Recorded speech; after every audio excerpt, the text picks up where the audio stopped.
Good morning, boys and girls. Welcome back to another great day of distance learning. I'm so glad that you could join us this morning. I really think these videos are great for building that morning routine and helping us with some of our basic everyday skills. So let's go ahead and get started on our calendar. Oops, before calendar, oh, I'm so glad to see, now that I put this flag right here, I always see it, so I remember.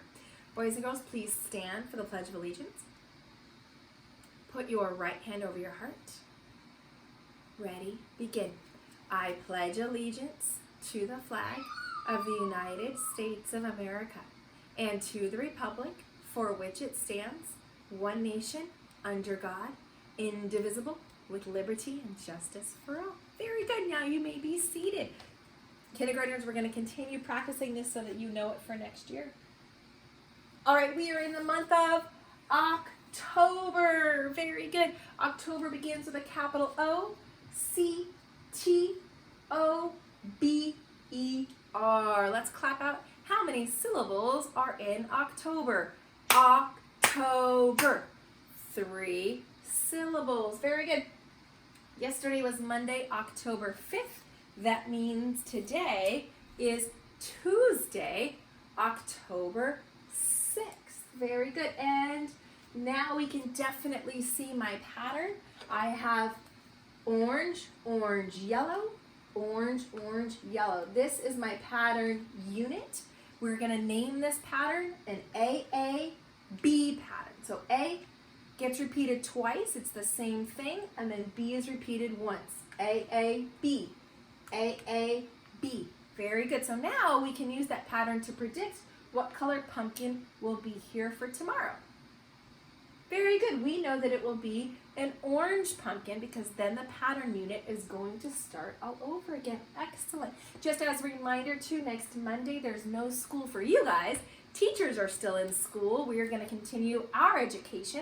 Remember, teachers are learners too, and we have to take classes on Zoom. So no school on Monday for you, but school for teachers, okay? All right, let's take a look over here at the weather. What is the weather today? My house, the weather is sunny and warm. I'm going to keep it on warm. It's a little cool, but I know that it's going to warm up during the day. So I'm going to keep it on warm. And the season has not changed. The season is fall. The weather changes every day, sometimes during the day. The date changes every day, but the season stays the same for 3 months. All right, let's go through. We had a request from Allie to practice our months of the year. Both K and 1, our question of the day tomorrow will be, what is your favorite month? Oftentimes we think of our birthday month as our favorite month, but maybe you have a different one. All right, these are out of order, so let's practice. Remember, readers, you can look at the beginning letter and you use your picture clues to figure out what the word is. So we know these are all going to be months, right? So we're not going to look at this and say money, right? Even though money begins with letter M, it's not a month, right? So what month begins with letter M that we would see shamrocks and rainbows and kites? March. Very good. Excellent. Can we look at this one? What month is going to begin with letter F that has hearts and love and red? February. Excellent. Maybe you love February. Tell me on Zoom. Okay, we have letter A. We have lots of rain boots, and umbrellas. And this is one I'm going to flip the sound because sometimes A says ah, sometimes A says A. So if we can't think of a month that begins with ah, flip the sound. Let's try long A, April. Very, very good. Lots of ways to read, boys and girls. Sounding out is just one way to read. May. Very good. The butterflies and the flowers, month of May. That's my favorite month. June. Excellent. June and July are tricky because they both begin with the j sound and they're both in the summer. Here we have next month will be, this is a long word, November, right? So I'm looking, I see the leaves, I see fall colors, begins with letter N, November. Good. This month begins with letter J. We have a couple J months, but this one, I see a snowman and snowflakes. January, very good. January is when we think of snow and wintertime. Here's another J month. Begins with letter J. I see a sun and ice cream. July, very good. Here's a tricky one because AU makes the ah sound. Sort of sounds like short O. And this is the month where we start school. So I see a schoolhouse and a school bus. August, very good. So if the first two letters are not helping you, sometimes you can look at the other letters or even the last letter. August, good. And this is always a fun month, lots of fun holidays. And sometimes the weather starts to get colder, so we wear hats and mittens to school. December, very good. And last one. Good, we should be able to read this one by now because we practiced it for a whole month. September, excellent. And there are 12 months in the year. Very good, boys and girls. All right, let's take a look at how many days we've been in school.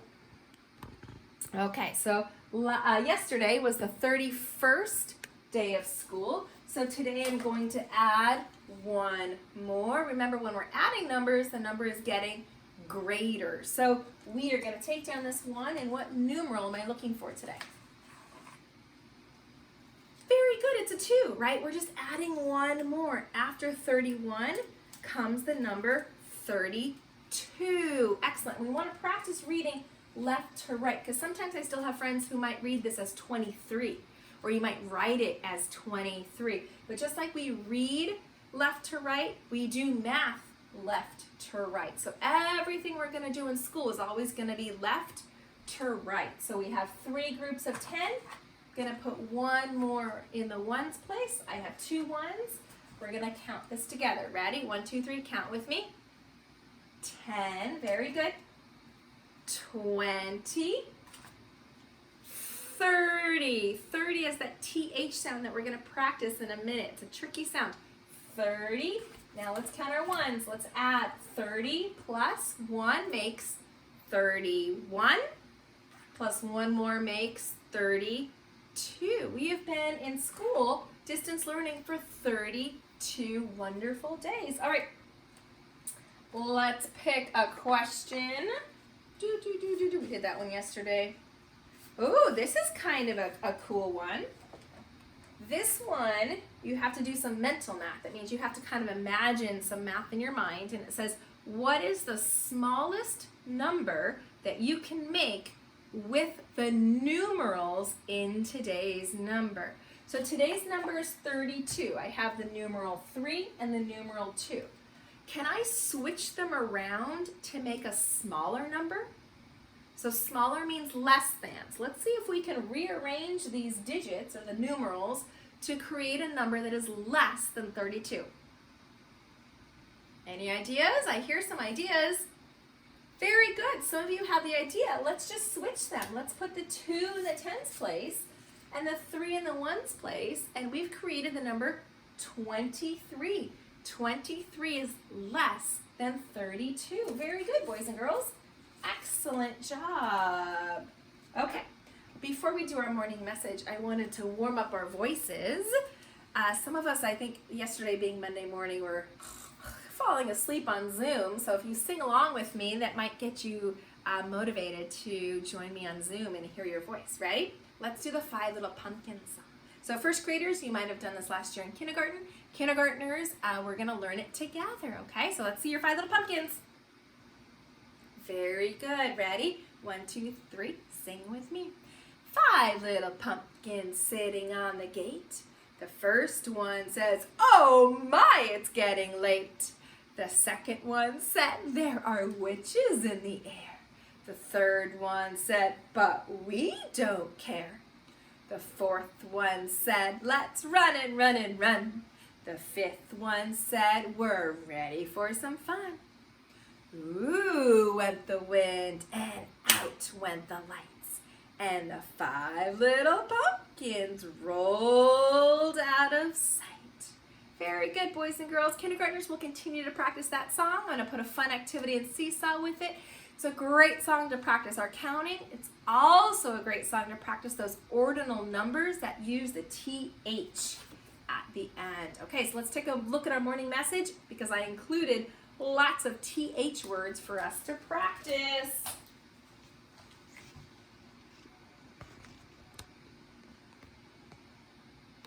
All right, so TH, boys and girls, is actually one of the trickiest sounds. This is the thumb card. TH, if you listen really, really carefully, TH can actually make two sounds. It's gonna make a hard sound like in mother, and then it can make a soft sound like in three. So it's a little tiny difference, but one is a little bit more of a forced sound. It almost, to me, reminds me of a V, like mother, right? It's on the tip of your tongue, and if you go very slowly, you can actually feel it vibrate.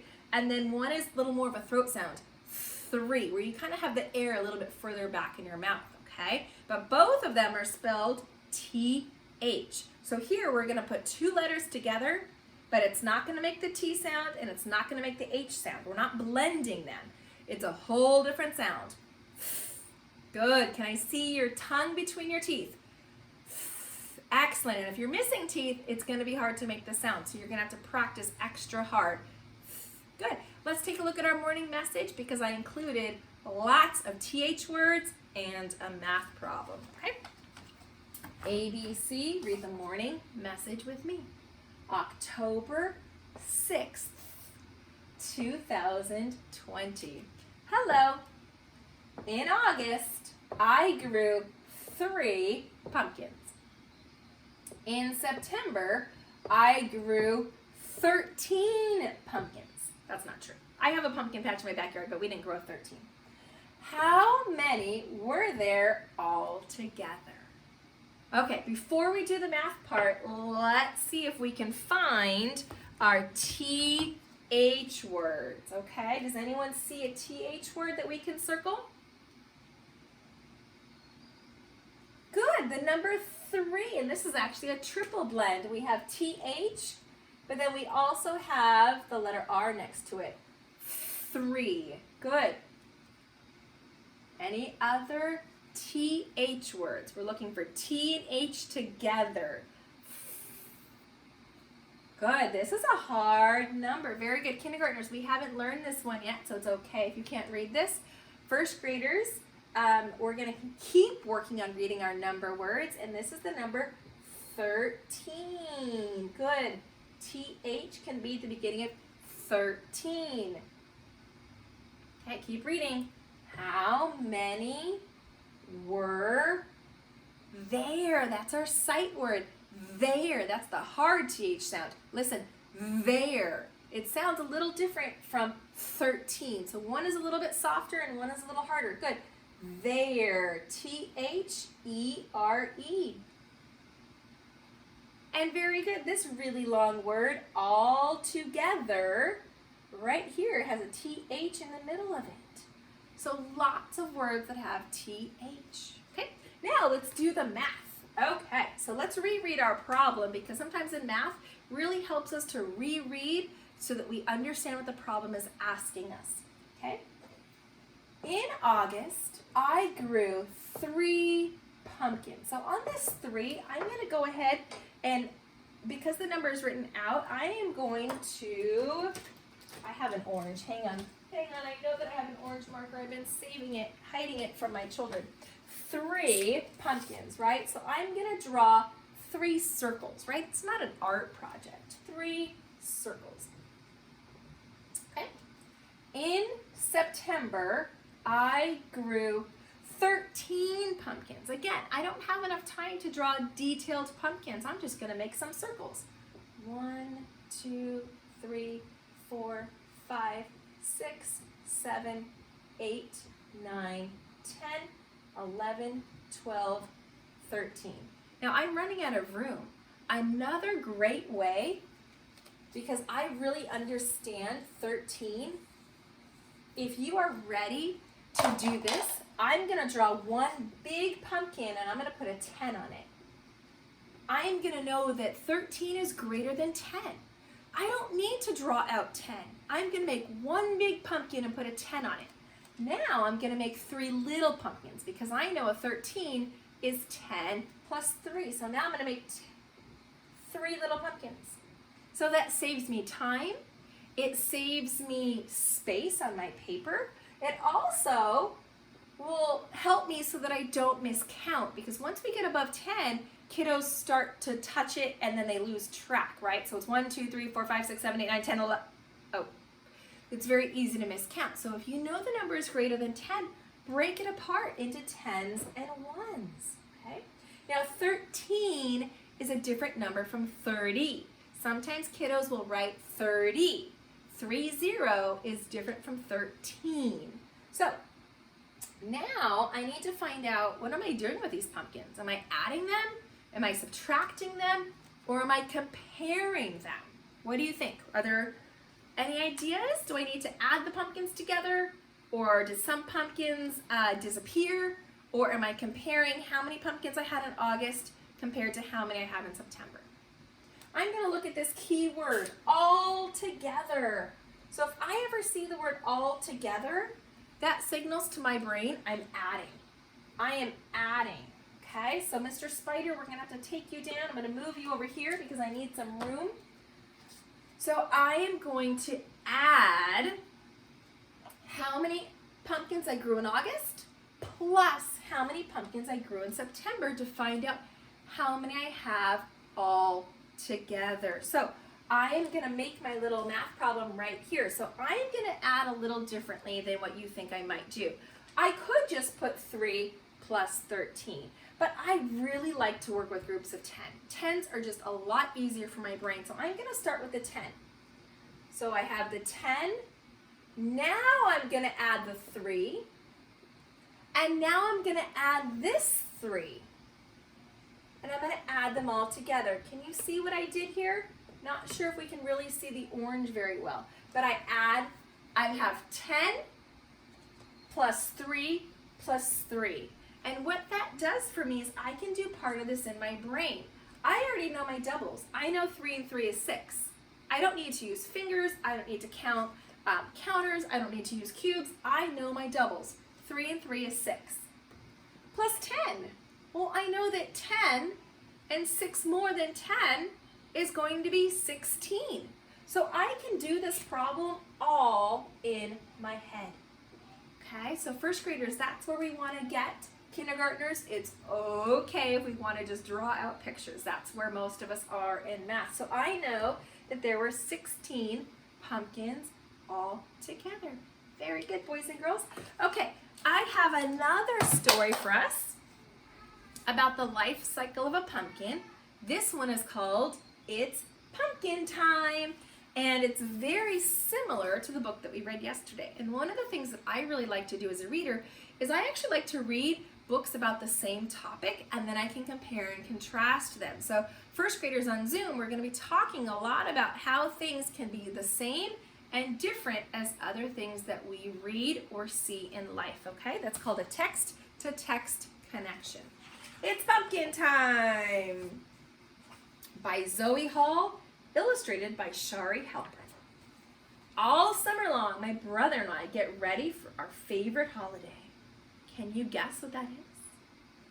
What do you think her favorite holiday is? You think it's Halloween? Oh, Halloween! And can you guess what we do to get ready? We plant a jack-o'-lantern patch. Wait, you can plant a jack-o'-lantern? Interesting. First, I turn the soil with a shovel, and my brother uses the spade to dig narrow rows, just 1 inch deep. A spade is another word for shovel. It's a little different shape, but it's very similar to a shovel. It has a point at the end. Then we drop in pumpkin seeds and cover them with soil.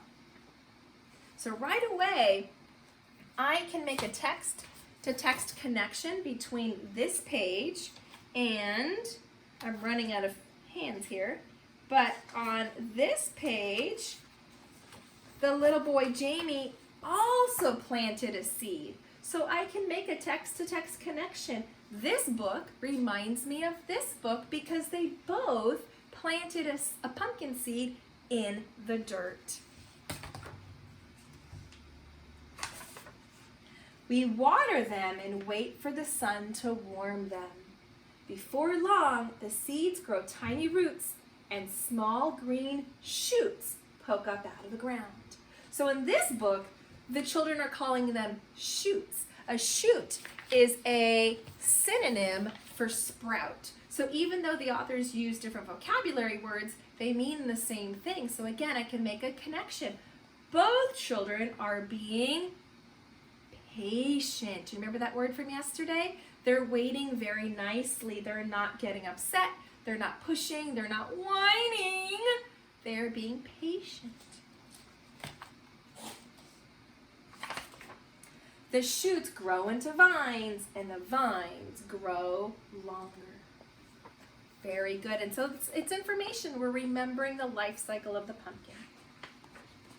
Every week we water them and pull up lots of weeds.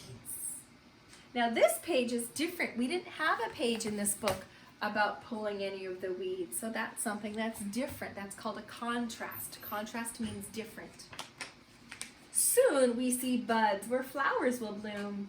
The yellow flowers show us where the pumpkins will grow. And you can tell the difference between a boy flower and a girl flower. The girl flowers will have a little tiny bulb at the bottom, at the base of the flower, and that's what gets turned into the pumpkins. The boy flowers do not have that. At first, the pumpkins are green and tiny. But they grow bigger. And bigger. And what's happening to the colors? And I love the author really used some beautiful illustrations to really show the colors of the pumpkins. Soon it is fall, and our great big pumpkins change color from green to yellow. Then to orange. Now they're ready to be picked. We have never grown such big pumpkins.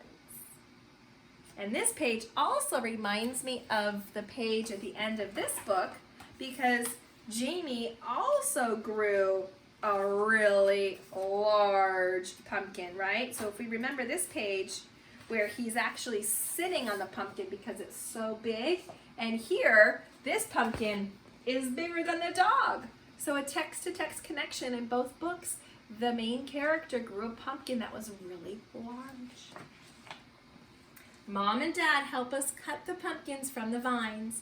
We gather them in a wheelbarrow and take them home. So they're using a wheelbarrow. Jamie used a wagon. It's Halloween at last. We draw faces on our pumpkins and Mom and Dad help us cut them, hollow them out, and light candles inside. Now they are jack-o'-lanterns. This one is my favorite. Can you guess what we do next? Let's make a prediction. This is going to be different. In this story that we read yesterday, they didn't do this part, right? If we look at the part where Jamie made the jack-o'-lantern, he didn't do this part. He cut them out and then that was it. He put it in the window. But in this book, what do you think the characters are going to do? Then they put on their costumes and go. It's time to trick or treat. Happy Halloween. And then this picture, even though we don't have any words, we definitely don't want to skip it as a reader. The illustrations provide us with a lot of important details. So we can see that even the dog is wearing a costume. And it looks like they have their bags and it's nighttime and they're going trick-or-treating and they put lights in the pumpkins. So even though both books were about the life cycle of a pumpkin, there were lots of things that were the same and lots of things that were different. Okay, so it's something that good readers do. We make text-to-text connections. And then if you also have a pumpkin and you're going to carve it, you can make a text-to-self connection. And we're kindergartners, we're going to be making our own life cycle project so we can make a text-to-world connection. So readers, we're always making connections with the stories, okay? Can't wait to see you on Zoom, boys and girls, and I can't wait to hear about your favorite month of the year. So be ready to share which month is your favorite of the year. It's usually the month that has your birthday in it, okay? All right, boys and girls, I'll see you this morning.